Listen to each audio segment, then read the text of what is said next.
বিহার ফাঁসি চাই, নাস্তিকদের ঠিকানা। আমাদের কাছ থেকে তাকে নিয়ে আমাদেরকে বুড়ি আঙ্গুল দেখিয়েছে এবং তাকে আটক করার কথা বলেছে।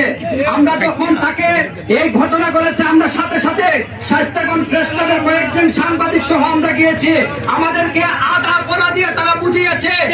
এখন পর্যন্ত যেই খবর জেনেছি তাকে গ্রেফতার করে নাই, বিনা গ্রেফতারে তাকে জেলে করে দিয়েছে। আগামী 24 ঘন্টায় আলটিমেটাম দিতে চাই, তাকে যদি গ্রেফতার না করা হয় বাংলাদেশ থেকে আওয়াজ উঠবে 24 ঘন্টার ভিতরে সারা বাংলাদেশ আমরা অচল করে দিবে। আপনারা আমাদেরকে থামাতে পারবেন না, আমরা কোন দলের এজেন্ডা বাস্তবায়ন করার জন্য আছি না। সাল্লাল্লাহু আলাইহি ওয়াসাল্লাম পৃথিবীর সকলের হৃদয়ের স্পন্দন। আমরা আপনাদেরকে বলতে চাই, এই আওয়াজ শায়েস্তাগঞ্জ থেকে উঠেছে। লাস্ট একটি কথা বলতে চাই, কিছুদিন পূর্বে সুতাঙে একটি ঘটনা ঘটেছিল।